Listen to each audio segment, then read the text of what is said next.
Kita semua memiliki kebiasaan, keinginan, jadwal, dan ambisi unik kita sendiri. Terkadang, ada hal-hal yang kita lakukan setiap hari dan pola pikir yang kita miliki untuk memandu hidup kita menjadi lebih baik atau lebih buruk.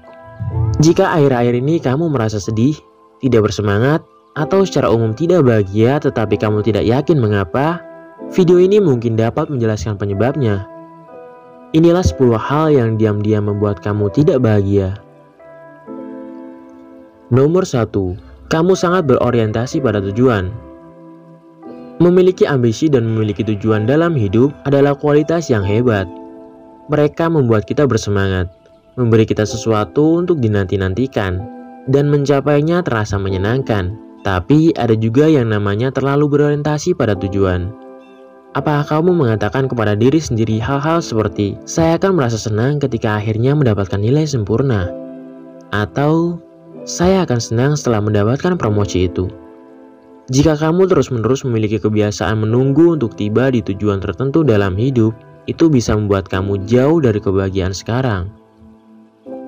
Nomor 2. Kamu menghargai harta daripada pengalaman. Apakah kamu menghabiskan semua uang kamu untuk jam tangan mewah, sepatu, pakaian, atau barang-barang material lainnya untuk membuat kamu merasa nyaman? Tidak ada salahnya sesekali memanjakan diri dengan barang-barang dari toko.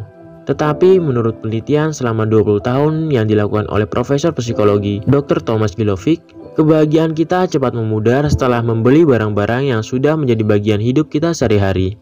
Ini dikenal sebagai adaptasi hedonis.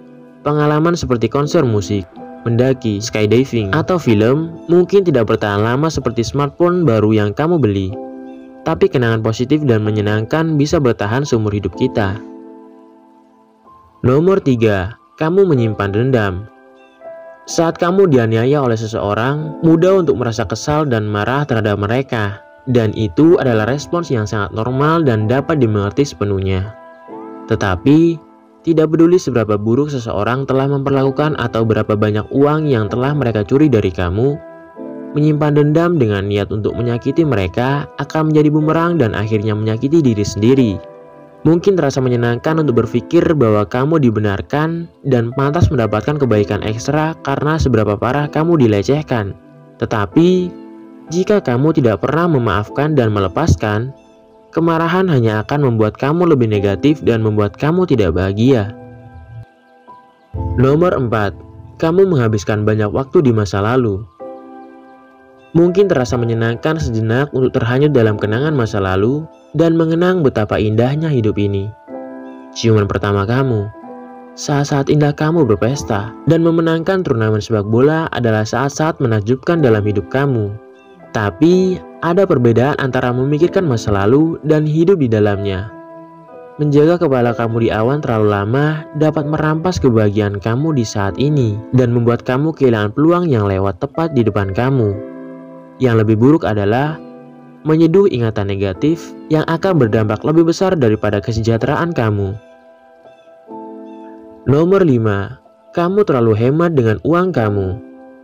Menyimpan uang hasil jerih payah kamu dan hanya membelanjakannya saat benar-benar diperlukan dan pada penawaran terbaik akan membantu menjaga dompet kamu agar tidak kosong.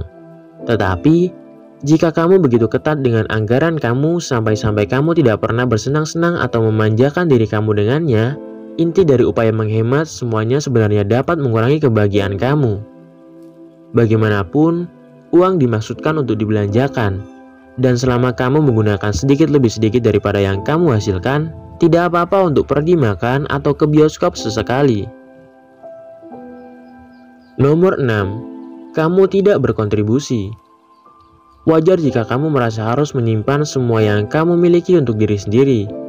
Namun menurut para peneliti, ketika kita bermurah hati dan memberi kepada orang lain, otak kita melepaskan beberapa bahan kimia yang memberi kita rasa damai dan gembira. Dalam studi lain, menemukan bahwa orang yang menjadi sukarelawan sekitar 4 jam seminggu memiliki kemungkinan 40% lebih kecil untuk mengembangkan tekanan darah tinggi daripada mereka yang tidak melakukannya. Mungkin memberi benar-benar lebih baik daripada menerima. Nomor 7. Kamu menghindari semua masalah kamu.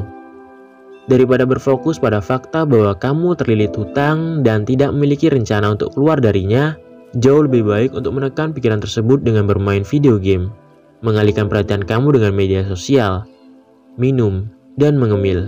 Tidak masalah untuk tidak takut akan masalah dan kekhawatiran kamu.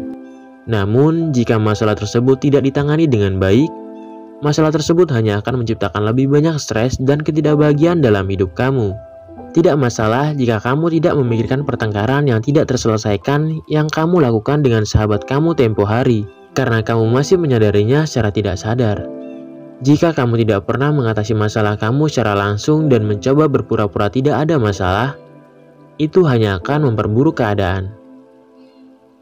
Nomor 8. Kamu mengizinkan gangguan untuk memandu hari kamu.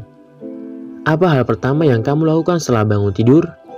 Ambil ponsel kamu dan memulai melihat media sosial. Bagaimana dengan waktu luang kamu? Jika kamu ingin memenangkan medali emas Olimpiade atau menjadi bintang rock suatu hari nanti, ada baiknya menyisihkan waktu untuk mulai berlatih, berolahraga, dan mengasah keterampilan kamu.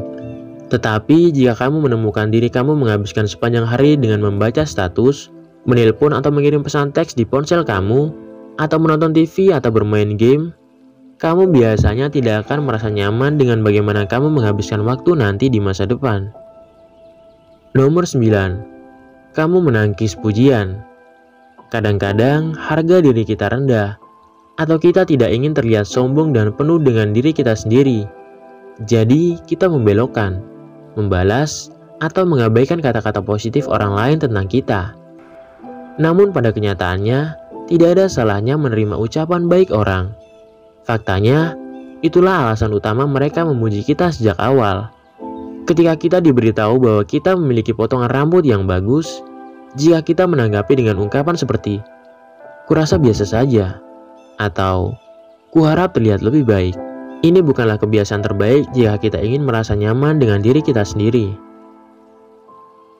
Nomor 10. Kamu menjalani hidup terlalu serius.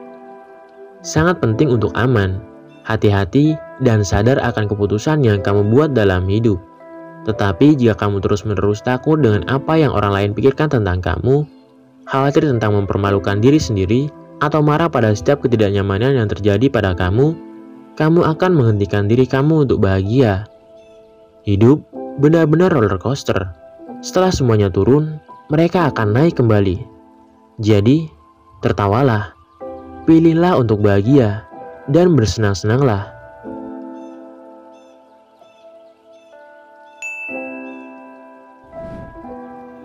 Sekian video kali ini, bahagia untuk kalian semua. Terima kasih.